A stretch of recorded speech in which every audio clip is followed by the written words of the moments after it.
Raspakovka. Oxirgi paytlarda o'zimga ko'p narsa olmayapman. Chunki judayam aqlli bo'lib shopping qilyapman. Lekin bu narsa menimcha eng kerakli deb o'ylayman hamma qizga. O'shaning uchun ham har safar o'zimdan pul qozonib, endi har safar emas, ko'pincha keyinroq olarman yoki bo'lmasam bunaqa qilgandan keyin olaman, bunaqa qilgandan keyin olaman deb turdim. Bu safar lekin hech qanaqa sababsiz brendlarni yaxshi tarafi shunaqa zo'r qilib upakovka qilishadi.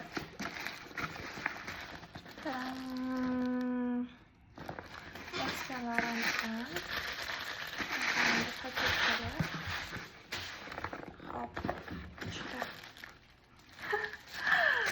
birinchi kerakli narsa, hamma bilsa kerak, bu parfyumni juda ham mashhur. O'zbekistonda narxi qancha bilmayman, lekin shu bitta parfyum bilan foundation zakaz qildim.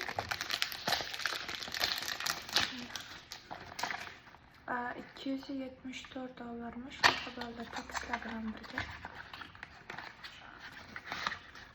Shunaqa qilsangiz ketman.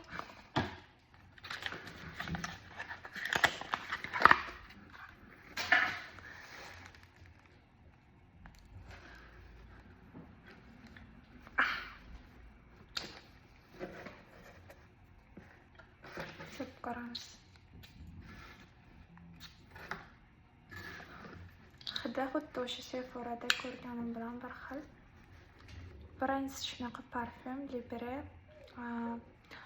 Shu saytidan zakaz qilsanglar, shunaqa edi, $200 dan oshsa, yoniga shunaqangi kichkina podarokcha nabor qo'shib bergan o'zidan. Buni hozir ochib ko'ramiz. Birinchisi shunaqa atir, mana shu Yves Saint Laurent kolleksiyasidagi eng ko'p sotilgan bestsellerlardan bittasi. Xo'p, ikkinchisi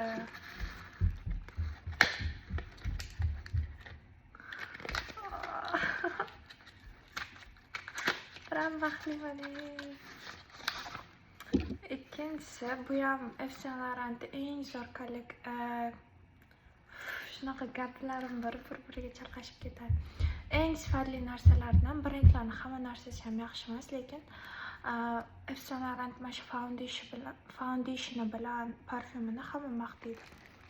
All Hours degan foundation, qizlar yaxshi tushunsa kerak, gapirib o'tirishim shart emas unchalik. Buni ham Sephora'da qo'yib test qilib ko'rdim, o'shandan keyin zakaz berdim. Endi menda shunaqa foundation bor. Keyingisi o'sha saytidan zakaz qilganim uchun o'zini shunaqa kichkina testerlaridan, atiridan nima desam bo'ladi, free qo'shib bergan bepulga. Bu o'sha boyagi atirni adashmasam sitrusli varianti, kichkina 1 ml. Keyin Yves Saint Laurent'da Black Opium degan anaqasi ham chiqqan. Boshqacharoq idishda, lekin hidi sal boshqacharoq. O'shanisidan ham tester yuborishibdi mana. Buni ham saytidan ko'rib zakaz qilib o'zingizlar xohlaganlarni tanlab olsanglar bo'ladi. Mana shunaqa paket ichida.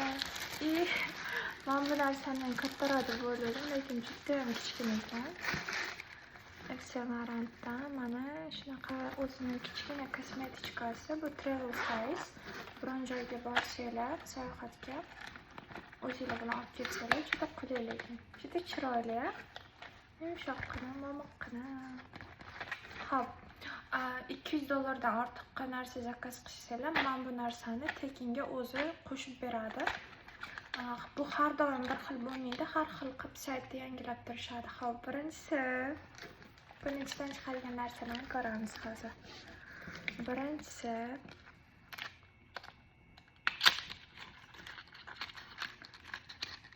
Hop, Love Shine kolleksiyasidan shunaqa kichkina travel size'da.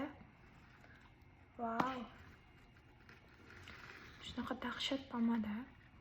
jihozlarim doji bor, o'shaning uchun qo'ymayman buni. O'zi shuni kattasini qancha orzu qilib olmoqchi bo'lgan edim, lekin unchalik hozir urmasligi uchun olganim.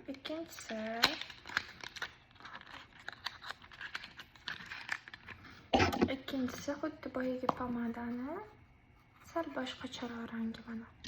Buni rangi bu. Bunisi Candy Glow ekan. Xo'p, farqi ozgincha. Bunisi to'qroq, bunisi rozoviy sifat.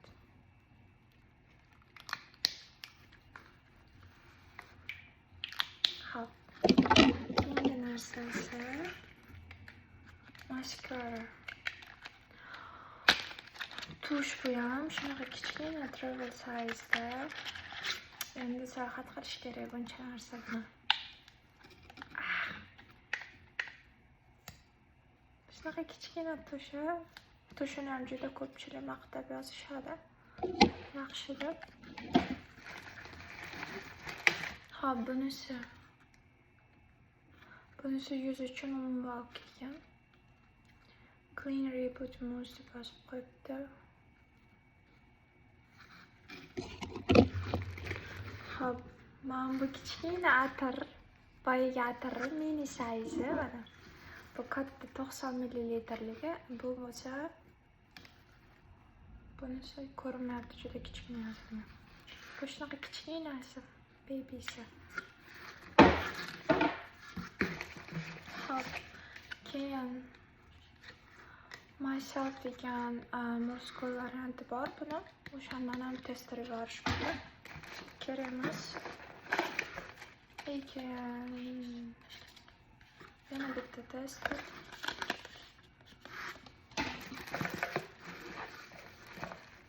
Kimgadir akalarga yoki ukalarga olmoqchi bo'lsanglar, parfum mana shu varianti ham yaxshi. Xuddi shuni eslab qolinglar. Hidi juda yaxshi bolalar uchun. Bo'ldi shu. Mana kosmetikasi. Yangi narsani nimagadirchi ochib ishlating kelmaydi, saqlab o'tirib kelaveradi. Hidi ham zo'r. Xullas shunaqa rasboqqa bo'ldi bugun.